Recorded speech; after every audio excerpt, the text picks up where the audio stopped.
पूरे प्रोसेस के द्वारा हमने कई बड़ी बड़ी ताकतों को ललकारा है, जिसके तहत कभी रेप थ्रेट्स मिलते हैं, कभी मुझे डेथ थ्रेट्स मिलते हैं।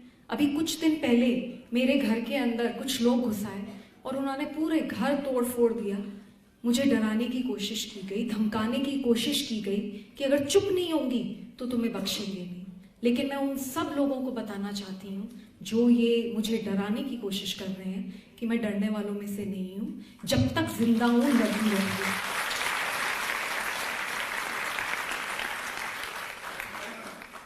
और ये संघर्ष मैंने बचपन से सीखा है। मुझे अभी तक याद है, मेरे फादर मेरे साथ यौन शोषण करते थे। जब वो घर में आते थे तो मुझे बहुत डर लगता था।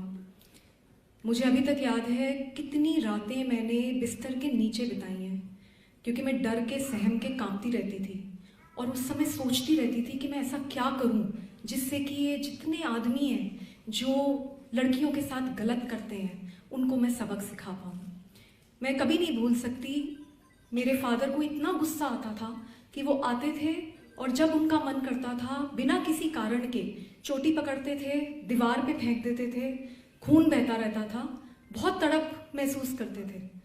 लेकिन पूरा समय उस तड़प से यही मन में चलता रहता था कि कैसे इस सिस्टम को बदलें, कैसे इन लोगों को सबक सिखाएं।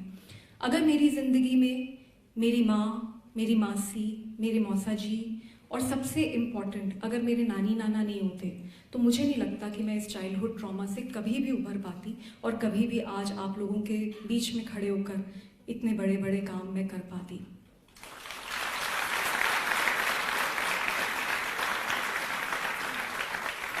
मैंने ये महसूस किया है कि जब बहुत अत्याचार होता है तब बहुत बदलाव आता है।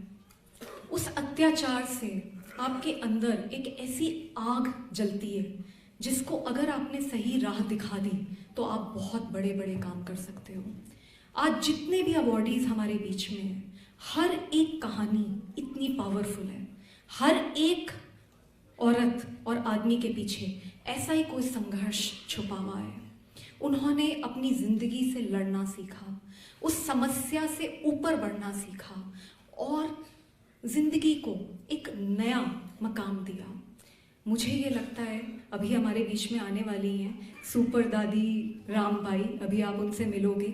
मैं उनके बारे में, कुट्टी अम्मा आने वाली हैं, दादी भगवंती आने वाली हैं। आप देखोगे कि वो किस तरीके से उन्होंने कभी हार ना मानने की हम सबको सीख दी है। 96 साल की हैं, 106 साल की हैं, लेकिन उन्होंने हारना नहीं सीखा। आज भी वो जिंदगी से हर दिन लड़ रही हैं और हम सबको लड़ना सिखा रही हैं। इसी तरीके से हमारे जो शहीद हैं, उनके परिवार वाले जो आए हैं, उनसे मुझे लगता है हम सबको हमारे देश पे मर मिटने का हौसला मिला है। एक 5 साल की बच्ची की माँ और पिता ने, उस बच्ची जब वो ब्रेन डेड हो गई तो अपने दुख को कंट्रोल कर उस बच्ची के सारे ऑर्गन्स डोनेट करे।